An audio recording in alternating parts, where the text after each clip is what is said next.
School படிக்கும் போதுல ஒரு படத்தோட ஒரு சின்ன சீக்வன்ஸ் பார்த்து அந்த படத்தை ஃபுல்லா நம்ம பார்த்தே ஆகணும்டான்னு தேடி பிடிச்சு போய் பார்த்த படம் தான் ட்விலைட். 2028 ரிலீஸ் ஆயிருக்கு. அந்த சீன் என்னங்கறத உங்ககிட்ட கொஞ்சம் எக்ஸ்பிளைன் பண்றேன். ஹீரோ இந்த பக்கம் நிக்க, ஹீரோயினி அந்த பக்கம் நிக்க, ரெண்டு பேரும் பார்த்துட்டு பேச முடியாம நின்னுட்டு இருக்காங்க. டக்குன்னு அந்த இடத்துல ஒரு ஆக்சிடென்ட். எங்கேயோ இருந்த ஹீரோ டக்குன்னு ஹீரோயின்ட்ட வந்து அவளை அப்படியே காப்பாத்துறாரு. அந்த ஆக்சிடென்ட்ல தடுத்த காரே ஒரு பக்கமா நெளிஞ்சிருச்சு. ரெண்டு பேத்துக்குள்ள அப்படி ஒரு ஐசைட். என்னடா நீ என்ன மனுஷனா மிருகமாடா, நீ நிப்பாட்டின உடனே இப்படி ஆயிருச்சு, நீ யாரு தாண்டா அப்படின்னு சொல்லிட்டு நம்ம ஹீரோயினி ஒரு பார்வை பார்ப்பாங்க. என்னவா இருக்கும், எப்படி இவனுக்கு இவ்வளவு சக்தி அப்படின்னு சொல்லிட்டு தான் நான் இந்த படத்தை உள்ள பார்க்க போனேன். நீங்க பார்த்துட்டு இருக்கிறது 90 வாய்ஸ் ஓவர். சேனலை சப்ஸ்கிரைப் பண்ணாதவங்க சப்ஸ்கிரைப் பண்ணிக்கோங்க. கீழே இருக்க பெல் ஐக்கானை கிளிக் பண்ணிக்கோங்க. இப்போ வாங்க நம்ம வீடியோக்குள்ள போலாம்.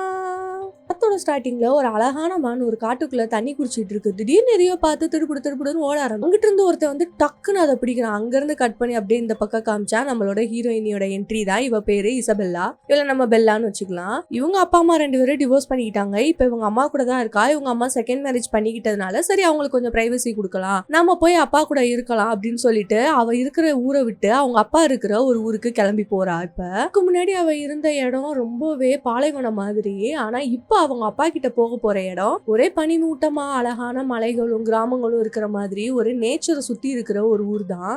பெல்லா அவங்க அப்பா வீட்டுக்கு வந்தே பல வருஷம் ஆகுது. இந்த கிளைமேட்ல எப்படிதான் வாழ போறோம் அப்படின்னு நினைச்சிட்டு தான் வர்றா வீட்டுக்கு.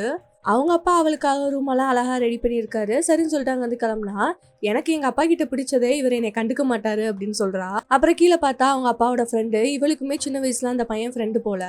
அந்த பையனோட பேரு ஜேக்கப், இவளோட ஃப்ரெண்டு. அவங்க அப்பா அவளுக்குன்னு ஒரு காரை வேற பிரசன்ட் பண்றாரு. இவங்க ரெண்டு பேரும் ஒரே ஸ்கூல் கிடையாதான், வேற வேற ஸ்கூல். நீ என் கூட இருந்திருந்தேன்னா கொஞ்சம் சந்தோஷப்பட்டிருப்பேன் அப்படின்னு சொல்றா.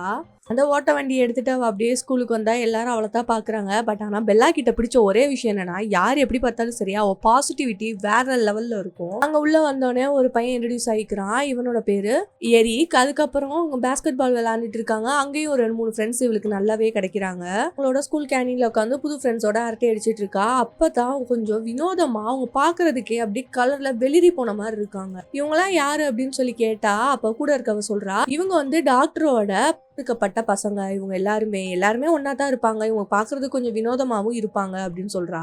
அப்படின்னு சொல்லி அந்த டாக்டரோட தத்தெடுத்த பிள்ளைங்க அடுத்தடுத்து வந்துட்டு இருக்காங்க. அந்த இடத்துலதான் நம்ம ஹீரோ என்ட்ரி கொடுக்குறாரு. இவரோட பேரு எட்வர்ட். நிறைய பொண்ணுங்க இவனுக்கு ப்ரப்போஸ் பண்ணிருக்காங்க. பட் ஆனா இவனுக்கு யாருமே பிடிச்சது இல்ல, ரொம்பவே ஸ்பெஷல் அப்படின்னு சொல்றா.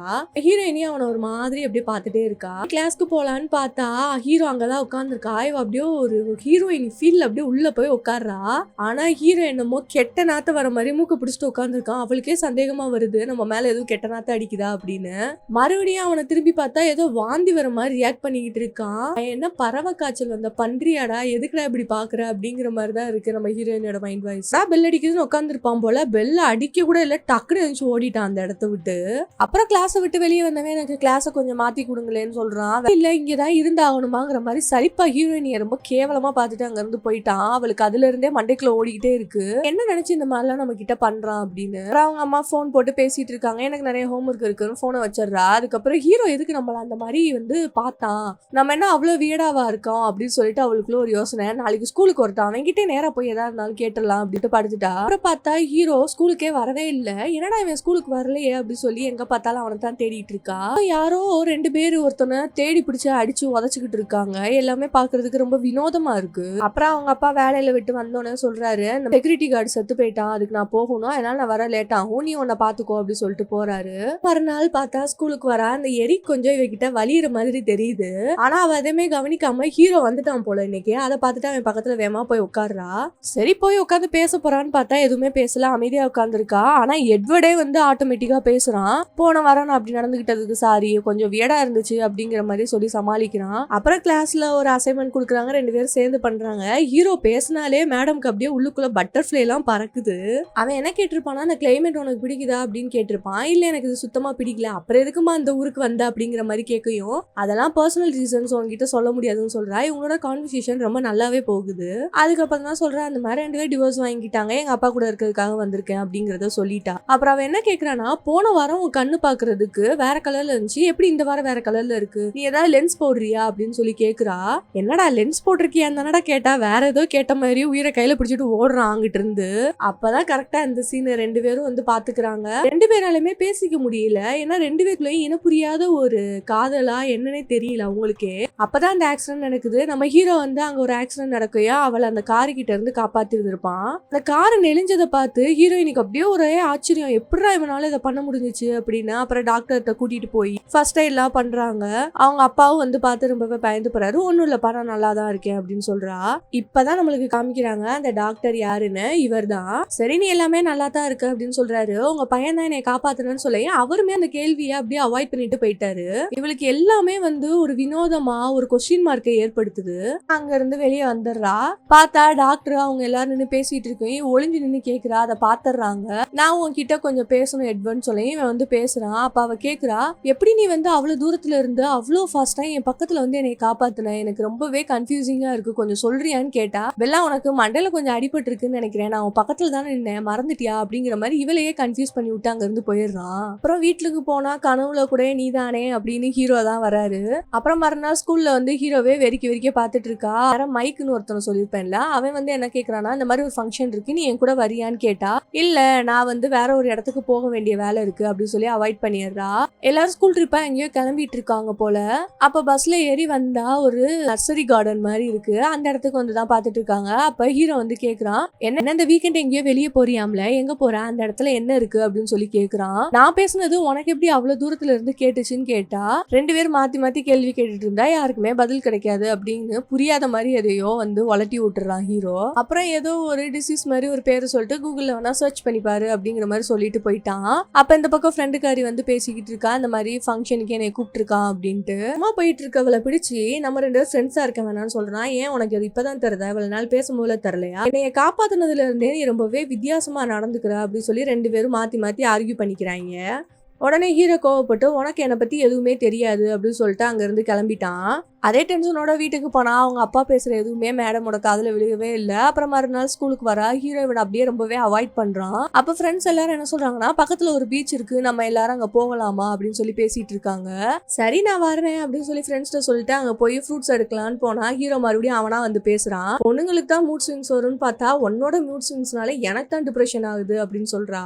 சரி இந்த மாதிரி ஃப்ரெண்ட்ஸ் எல்லாம் சேர்ந்து அந்த பீச்சுக்கு போறோம், நீ வரியான்னு கேட்டா. இல்ல என்னால வர முடியாது, இன்னொரு நாள் பார்க்கலாம் அப்படின்னு சொல்லிட்டா. அதுக்கப்புறம் ஹீரோவே சொல்றான், ஒரு வேளை நான் கெட்டவனா இருந்தா என்ன பண்ணுவேன், என்னை விட்டு தள்ளியே இரு அப்படின்னு சொன்னா. நீ ஒண்ணு கெட்டவே கிடையாது, அதை என்னால ஃபீல் பண்ண முடியுது அப்படின்னு சொல்றா. சரி அப்படின்னு சொல்லிட்டு அவ அப்படியே ஃப்ரெண்ட்ஸோட இந்த பீச்சுக்கு வந்துட்டா. அங்க பார்த்தா இவளோட ஃப்ரெண்ட் அந்த ஜேக்கப் வந்திருக்கான். என்ன இங்க இருக்கேன்னு கேட்டா, இதாமா என்னோட இடம் அப்படின்னு பேசிக்கிறாங்க.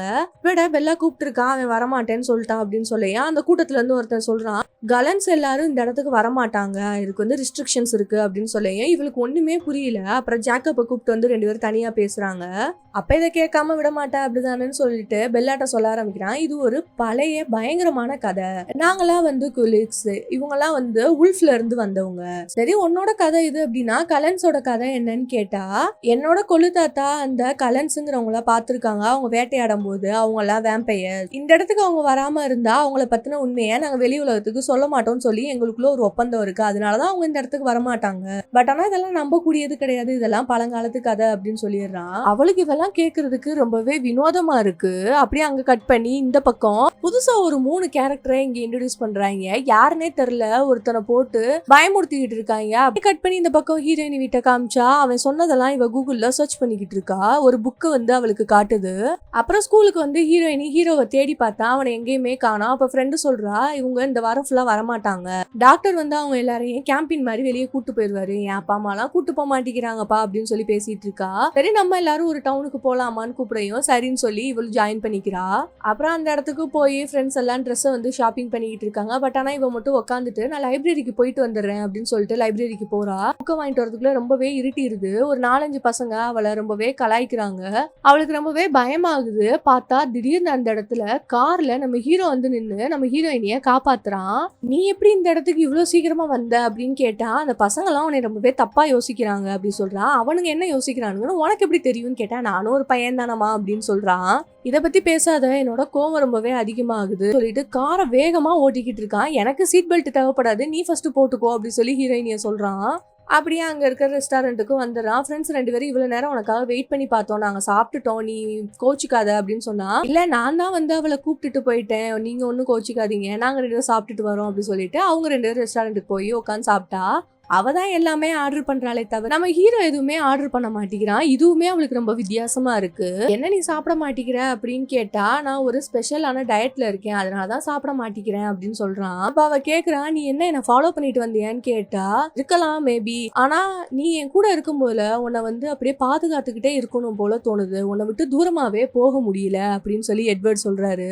அப்ப நீ என்ன சொல்ல வர, எல்லாரோட மைண்ட் உன்னால ரீட் பண்ண முடியும்னு சொல்றியான்னு கேட்டா, சொல்லலாம், என்னால வந்து ஒரு சிலரோட மைண்ட் ரீட் பண்ண முடியுது, பட் ஆனா நானும் எவ்வளவோ ட்ரை பண்ணி பார்த்துட்டேன், உன் மனசுல என்ன இருக்குங்கிறத மட்டும் என்னால ரீட் பண்ணவே முடியல, உன்னை ரீட் பண்ண முடியாதனாலயோ என்னமோ எனக்கு வந்து நீ ரொம்பவே ஸ்பெஷலா தெரியுற அப்படின்னு சொல்றான். அப்புறம் அங்க இருந்து சாப்பிட்டுட்டு கிளம்பிட்டாங்க. மியூசிக் ஆன் பண்ணலான்னு போனா அவனோட கை ரொம்பவே கோல்டா இருக்கு.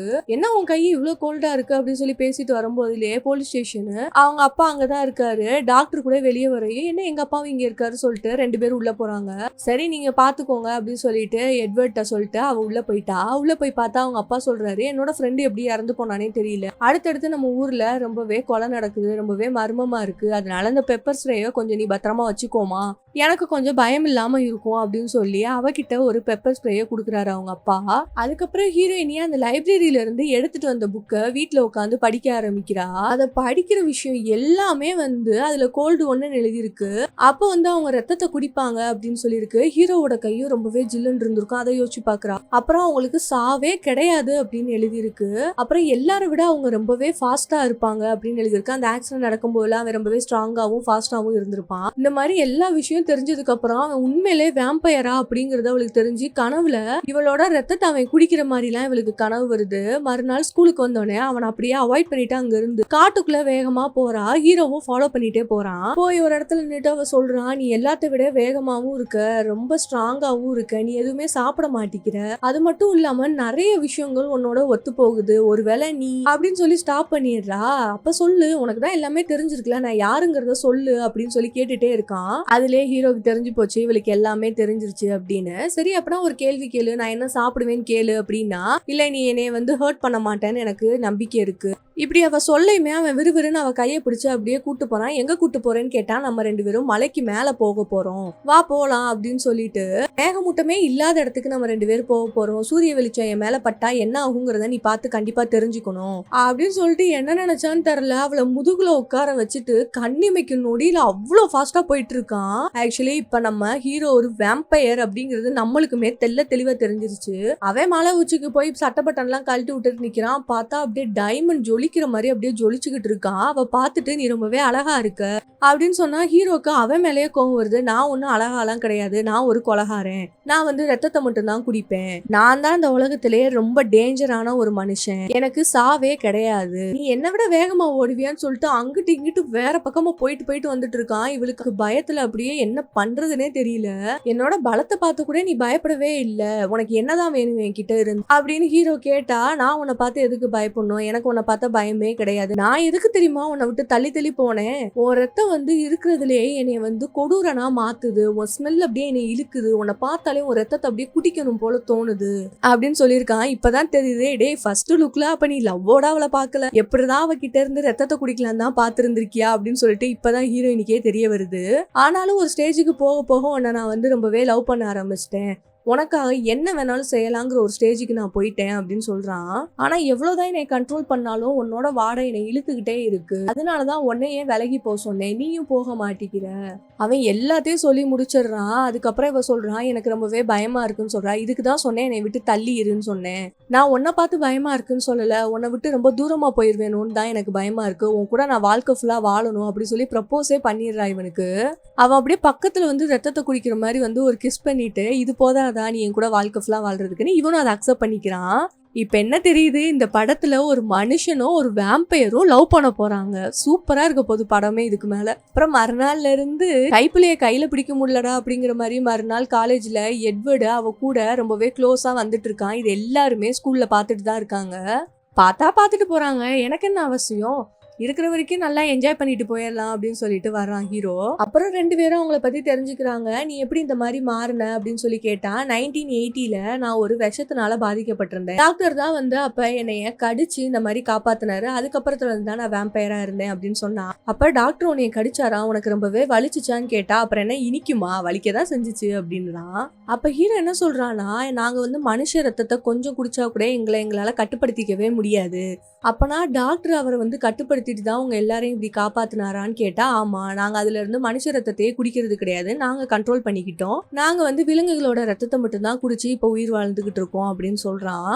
அதுவும் கரெக்டு தான். பட் ஆனா நான் வந்து ஒரு கொலகாரனா இருக்க விரும்பல. என் குடும்பத்துல இருக்க எல்லாருமே வெஜிடேரியன் வச்சுக்கோங்க அப்படின்னு சொல்றான். இவ்வளவு அக்செப்ட் பண்ணிக்கிறான். ஆனா எங்களை மாதிரி இன்னும் மனுஷங்களோட ரத்தத்தை குடிக்கிற வேம்பயர்ஸ் இருக்கதான் செய்யறாங்க. அப்புறம் என் கூட இருக்கிறவங்களுக்கு ஒவ்வொருத்தவங்களுக்கு ஒவ்வொரு சக்தி, ஃபியூச்சரை ப்ரெடிக்ட் பண்ண முடியும், என்னால வந்து மத்தவங்க மனசை ரீட் பண்ண முடியும் சொல்லி கூட இருக்கவங்களை பத்தி பேசிக்கிறாங்க. அப்புறம் மறுநாள் எங்க இருந்தோ குதிச்சு வர்றான். கொஞ்சம் மனுஷன் மாதிரி நடந்துக்கோங்க, வேற யாராவது பார்த்தா என்ன நினைக்க போறாங்கன்னு கேட்டா, யார் என்ன நினைச்சா எனக்கு என்ன, நாளைக்கு உன்னை என் வீட்டுக்கு கூட்டு போறேன் அப்படின்னு சொல்றான்.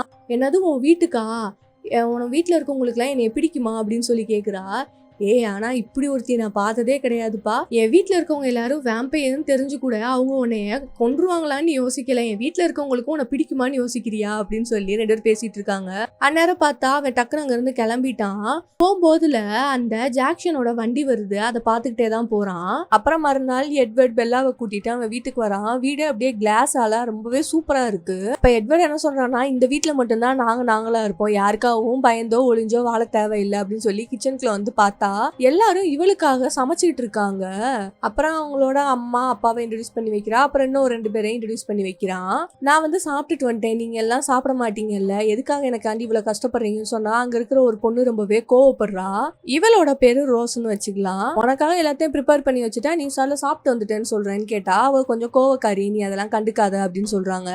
அதுக்கப்புறம் இந்த மாதிரி நீங்க 2 பேரும் ரொம்பவே வெளிப்படையா சுத்த ஆரம்பிச்சிட்டீங்க, நாளைக்கு இதனால என் குடும்பத்துக்கு ஏதாவது ஆபத்து வந்துச்சுன்னா என்ன செய்வ அப்படின்னு சொல்லி கேட்டா, என்ன எல்லாரும் சாப்பிட்டுருவீங்களா அப்படின்னு கேட்டோடனே எல்லாரும் சிரிக்கிறாங்க.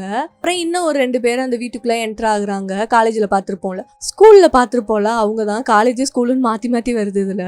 அப்புறம் இந்த பொண்ணோட பேரு ஆலிஸ். அப்புறம் பின்னாடி ஒருத்தர் ஷாக் வந்த மாதிரி நிக்கிறான்ல, அவனோட பேரு ஜாஸ்பர். அவன் இப்பதான் கொஞ்சம் வெஜிடேரியனா மாறி இருக்கான், அதனால கொஞ்சம் பயமா இருக்கான்னு கேட்டா அவன் என்னமோ ரோபோ மாதிரியே வைக்கிட்ட பேசுறான். அப்புறம் நான் போய் அவளுக்கு ரூம் எல்லாம் சுத்தி காட்டுறேன் அப்படின்னு சொல்லிட்டு மேல ரூமுக்கு கூட்டு போனா மாடி படிக்கட்டுல ஒரு பெரிய ஃப்ரேம் தொங்குது. என்னடான்னு பார்த்தா இத்தனை வருஷத்துல நிறைய இது படிச்சு கிராஜுவேட் ஆயிருந்திருப்பாங்களா, அந்த கேப்பெல்லாம் ஒரு ஃப்ரேம் மாதிரி வச்சிருக்காங்க. அதை பார்த்து இவ கொஞ்சம் சிரிக்கிறா. அப்புறம் உள்ள ரூம்ல போய் பார்த்தா ஃபுல்லா புக்ஸா இருக்கு. இதுதான் உன்னோட ரூமா அப்படின்னு சொல்லி கேக்குறா. ஆமா, ஆனா இங்க எந்த பெட்டுமே இல்லையே அப்படின்னு கேட்டா, நாங்க யாருமே தூங்க மாட்டோம், அதனாலதான் இங்க வந்து பெட் இல்ல, கொஞ்சம் மாத்தி அமைக்கிறேன் போக போக அப்படின்னு சொல்றான். அப்புறம் ஒரு மியூசிக்கை போட்டுட்டு டான்ஸ் ஆடலான்னு கூப்பிட்டான். எனக்கு டான்ஸ் ஆட தெரியாதுன்னு சொல்றா. சரி, நான் உனக்கு எல்லாத்தையுமே கத்து கொடுக்குறேன், நீ என் கூட இருக்கும் போல பயப்பட தேவையில்லை அப்படின்னு சொல்றான். நான் எதுக்கு உன்னை பார்த்து பயப்பட போறேன், எனக்கு ஒன்னும் உன்னை பார்த்தா பயமா இல்லையே அப்படின்னு சொல்லி பெல்லாவும் 2 பேரும் நல்லா பேசிக்கிறாங்க.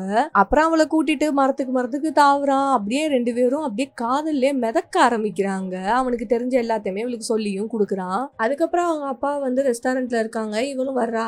அங்க கேஸ பத்தி தான் கேக்குறாங்க பக்கத்துல இருக்கிறவங்க. ஏதோ ஒரு மனுஷனோட கால் தடம் இருந்துச்சு, நான் இதை வந்து இன்வெஸ்டிகேஷன் பண்ணல, வேற யாரோ பண்றாங்க அப்படின்னு சொல்றாங்க. சரின்னு சொல்லிட்டு இவர் என்ன சொல்றாருன்னா, பொண்ணுகிட்ட நீ எப்பயுமே வந்து யார் கூடயாவது சேர்ந்துரு, எங்கேயுமே தனியா போகாத, எனக்கு கொஞ்சம் பயமா இருக்கு அப்படின்னு சொல்றா. நீங்க ஒன்னும் பயப்படாதீங்கப்பா அப்படின்னு சொல்லிட்டு அங்க இருந்து கிளம்பிட்டா. அப்புறம் வீட்டுல அவங்க அம்மா கிட்ட பேசிட்டு இருக்கா. எப்பமா இங்க வரப்போற, உனக்காக நான் வீடு பார்த்து வைக்கிறேன், உனக்கு பிடிச்ச மாதிரி அப்படின்னு சொன்னா. இல்லம்மா, இனிமே நான் அங்கேதான் இருக்க போறேன், எனக்கு இங்க இருக்க ரொம்பவே பிடிச்சிருக்கு அப்படின்னு பேசிட்டு இருக்கும்போதே யாரோ வந்த மாதிரி தெரியுது. யாருன்னு பார்த்தா எட்வர்ட் தான். சரிமா, நான் உங்ககிட்ட அப்புறமாட்டி பேசுறேன் அப்படின்னு சொல்லிட்டு போனை வச்சிடறா.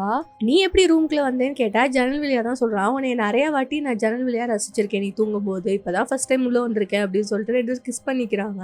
அப்ப அவனுக்கே தெரியாம அவன் பின்னாடி போய் விழுந்துடுறான். என்னன்னு கேட்டா, என்னால எதுவுமே பண்ண முடியாது, அவளை அங்கேயே தூங்க வச்சுட்டு அவனும் தூங்கிடுறான். அப்புறம் மறுநாள் பெல்லா என்ன பண்றானா, அப்பாட்ட போய் நான் இந்த மாதிரி எட்வர்டை டேட் பண்ண போறேன்னு சொன்னா அவங்க அப்பா ஓவரா ரியாக்ட் பண்றாரு. நீங்களும் இந்த மாதிரி பண்ணாதீங்க, கொஞ்சம் சப்போர்ட் பண்ணுங்க அப்படின்னு சொல்லி கேக்குறா. வீட்டுல எல்லாம் இந்த மாதிரி கேட்டோம்னா கண்டிப்பா தொடப்பக்கட்ட பிஞ்சு போயிடும் நம்மளுக்கு. அதுக்கப்புறம் அவங்க அப்பாவும் சரி ஓகே அவன் உள்ள வர சொல்லுன்னு சொல்லி 2 பேரும் இன்ட்ரோடியூஸ் ஆயிக்கிறாங்க. நான் என் ஃபேமிலியோட பேஸ்பால் விளையாட தான் கூட்டு போறேன், நீங்க ஒன்னும் பயப்படாதீங்க, நான் அவளை நல்லபடியா பாத்துக்கிறேன் அப்படின்னு சொல்லிட்டு எட்வர்ட் அங்கிருந்து அவளை கூட்டிட்டு கிளம்பிட்டான். பேஸ்பால் விளையாட தான் கூட்டு போறான். இது உனக்கு ரொம்பவே பிடிக்கும்னு சொல்லிட்டு போனா, மனுஷங்க மாதிரி பேஸ்பால் விளையாட அவங்க தரமா பேஸ்பால் விளையாண்டுட்டு இருக்காங்க. கிளைமேட் அப்படி வேற மாதிரி மாறுது. விளையாண்டு இருக்கும் போது திடீர்னு நிறுத்துங்கன்னு சொல்றா. என்னடான்னு பார்த்தா இந்த பக்கம் ஒரு 3 பேரை காமிச்சிருப்பானுங்களே, இவனுங்க 3 பேருமே வேம்பயர் தான். தானா. பட் ஆனா அந்த மனுஷங்களோட ரத்தத்தை குடிக்கிற வேம்பயரா. பேரு ஜேம்ஸ், கார்லி, அதுக்கப்புறம் சாவ் அப்படி சொல்லி 3 பேர் இருக்கானுங்க. சரி நீங்க இங்க இருக்கீங்கன்னு எனக்கு தெரியாது, நீங்க இந்த மாதிரி வேட்டையாடுறதுனால எங்களுக்குமே பிரச்சனை வருதுன்னு சொல்லி டாக்டர் சொல்றாரு. சரி இனிமே நாங்க பாத்துக்கிறோம் அப்படின்னு சொல்லிட்டு இருக்கும் போலே சரி நாங்களும் உங்க கூட விளையாட வரவான்னு கேக்குறாங்க. சரி வாங்கன்னு சொல்லி கூப்பிட்டா பெல்லாவோட ஸ்மெல் அங்க இருக்கிற அந்த ஜேம்ஸ்ங்கிறவன் ஸ்மெல் பண்ணிடுறான். அப்ப நீ சாப்பாடு கொண்டு வந்திருக்கியான்னு சொல்லி அவளை அட்டாக் பண்ண போனா எல்லாரும் முன்னாடி வந்து அவளை பாதுகாக்கிறாங்க. அவ வந்து எங்களோட ஆளு இங்க இருந்து கிளம்பிடுங்க அப்படின்னு சொல்லியும் அவங்களும் அங்க இருந்து கிளம்பிட்டானுங்க.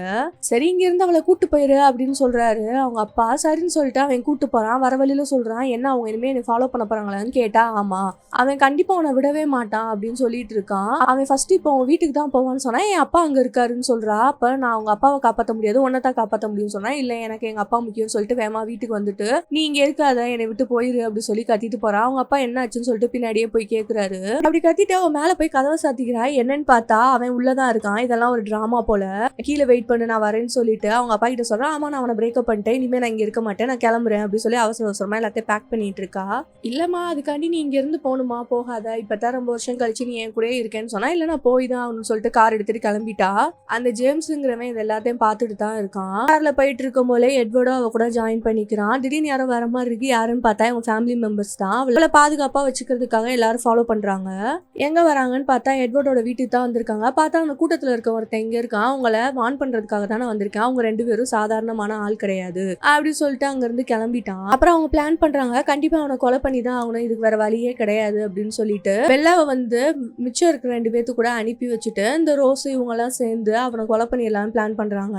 நான் எதுக்கு இதெல்லாம் பண்ணணும்னு சொல்லி கேட்டா எனக்காக நீ பண்ணி தான் ஆகணும் சொன்னா அவங்க அப்பாவும் அவன் ஃபேமிலியில ஒரு ஆள் நீ பண்ணணும் அப்படின்னு சொல்றாங்க. சரி ஓகே நான் அக்செப்ட் பண்ணிக்கிறா. அப்புறம் ஹீரோயினி ரொம்பவே பயந்து போயிருக்கால. இவன் போய் சொல்றான், நீ தான் என்னோட உயிர், உன்னை காப்பாத்துறதுக்காக எந்த எல்லைக்குனாலும் போவேன், நீ பயப்படாத அப்படி சொல்லி அனுப்பி வைக்கிறான். இவன் அவங்க அம்மாவுக்கு ஒரு மெசேஜ் பண்றான், நான் இப்ப அப்பா கூட இல்ல, நான் உடனே உங்களுக்கு அப்புறமாட்டி எக்ஸ்பிளைன் பண்றேன் அப்படி சொல்லிட்டு போனை வேற சுவிச் ஆஃப் பண்ணிடுறா. அந்த ஜேம்ஸ் இவங்க எல்லாரும் பெல்லாவோட ஸ்மெல்ல வச்சு அவளை வந்து டைவர்ட் பண்ண ட்ரை பண்றாங்க. அதே மாதிரி ஒவ்வொரு இடத்துலயும் அவளோட ஸ்மெல்ல மார்க் பண்ணிட்டே வர்றான் அந்த ரோஸுங்கிறவ. ஆனா இவங்க பண்ண பிளான அவனுக்கு தெரிஞ்சு பெல்லாவை தேடி கிளம்ப ஆரம்பிச்சிட்டான். இவன் கண்டுபிடிச்சிட்டாங்கிறத எட்வர்டும் கண்டுபிடிச்சிட்டான். இப்ப இவ பேரு ஆலிஸ். அவ இருந்துட்டு அந்த ஜேம்ஸ் வந்து வேற பக்கமா போறான், கண்டுபிடிச்சிட்டான் போல, அவன் இந்த இடத்துக்கு தான் போக போறான் அப்படின்னு சொல்லிட்டு ஏதோ ஒரு படத்தை வரைஞ்சு காமிக்கிறா. அது ஏதோ பேலே டான்ஸ் ஆடுற இடம் மாதிரி இருக்குன்னு சொல்லி ஹீரோயினி காமிச்சிருக்கா. இதுக்கு முன்னாடி இந்த இடத்துக்கு போயிருக்கியான்னு கேட்டா போயிருக்கேன், நான் சின்ன வயசுல அங்கதான் வந்து பேலே டான்ஸ் எல்லாம் கத்துக்கிட்டேன் அப்படின்னு சொல்றா. அப்ப ஹீரோ கால் பண்ணி இந்த மாதிரி அவன் அவனை தேடி வந்துட்டு இருக்கான், ஆனா அந்த பொண்ணு இங்கதான் இருக்கா அப்படின்னு சொல்லி அவ கூட்டத்துல இருக்க பொண்ண சொல்றான். சரி ஓகே அவன் கிட்ட இருந்து உன்னை வந்து நான் ரொம்ப தூரம் தள்ளி கூட்டு போறேன், மித்த எல்லாரும் அவனை வேட்டையாடுவாங்க, அதுக்கப்புறம் எல்லாம் நார்மல் ஆனதுக்கு அப்புறம் நம்ம வரலாம் அப்படின்னு சொல்றான். சரி ஓகேன்றா. அதுக்கப்புறம் பெல்லாவுக்கு அவங்க அம்மா கால் பண்றாங்க. ஏதாவது மெசேஜ் பார்த்து கால் பண்ணீங்களேன்னு சொல்லி பேசினா அந்த பக்கம் வேற யாரோ பேசுறாங்க. அவங்க அம்மா அலற சத்தம் எல்லாம் கேக்குது. இந்த ஜேம்ஸ் தான் அவங்க அம்மாவை நான் பிடிச்சு வச்சிருக்கேன், நீ இந்த பேலே டான்ஸ் ஆடுற இடத்துக்கு வரல அப்படின்னா நான் உங்க அம்மாவை கொலை பண்ணிடுவேன், ஆனா நீ யாருக்குமே தெரியாம யாருக்கிட்டையும் சொல்லிக்காம நீ மட்டும் தனியா இங்க வான்னு சொல்லி அம்மா மேல உள்ள பாசத்துல அவளும் யாருக்கிட்டையும் சொல்லாம அங்க இருந்து கிளம்பிட்டா. அவன் அந்த இடத்துக்குள்ள வந்தா அவங்க அம்மாவும் அவளும் சின்ன வயசுல பேசின சத்தம் எல்லாம் கேக்குது. ஒரு டோர் ஓபன் பண்ணி பார்த்தா வீடியோ ஓடிக்கிட்டு இருக்கு. அப்பதான் அந்த ஜேம்ஸ் வரான். இது உன் வீட்டுல இருந்தா எடுத்தேன், நல்லா இருக்குல்ல அப்படின்னா, நான் இப்போ உன்னை சாப்பிடறதுக்கான காரணமே எட்வர்டு தான், ஏன்னா அவன் உன் மேல ரொம்பவே பாசம் வச்சிருக்கான், அதுதான் எனக்கு உன் மேல அப்சஷனை ஏற்படுத்துது அப்படின்னு சொல்லி பைத்தியக்கார மாதிரி பேசிட்டு இருக்கான். அதுக்கப்புறம் பார்த்தா பெல்லாவை போட்டு ரொம்ப மோசமா அவன் அடிச்சிட்டு இருக்கான். அதை வேற அவன் வீடியோ ரெக்கார்ட் பண்ணிட்டு இருக்கான். எனக்கு எட்வர்டை தோக்கடிக்கிறதுல ஒரு சந்தோஷம், சொல்லு உனக்கு எப்படி வலிக்குதுன்னு சொல்லு, அவனை என்னை பழிவாங்க சொல்லுன்னு சொல்லிட்டு அவளை ரொம்பவே காயப்படுத்திக்கிட்டு இருக்கான். எங்க இருந்து எட்வர்டு வந்தான்னு தெரியல, ஒரே அடிதான் அங்கிட்டு பறந்து போயிட்டான் அந்த ஜேம்ஸ். அப்புறம் 2 பேரும் சண்டை போட்டுக்கிறாங்க. அதுல வந்து ஹீரோயினிய தூக்கிட்டு போலான்னு பார்க்கும்போது அவன் காலை பிடிச்சி கீழே இழுத்துறான். அதனால அவங்க செதறி கிடக்குற கண்ணாடியில குத்தி அவளுக்குமே ரத்தம் வர ஆரம்பிக்குது. ஆனா அந்த ரத்த வாடையால அவங்க 2 பேராலுமே கண்ட்ரோல் பண்ண முடியல.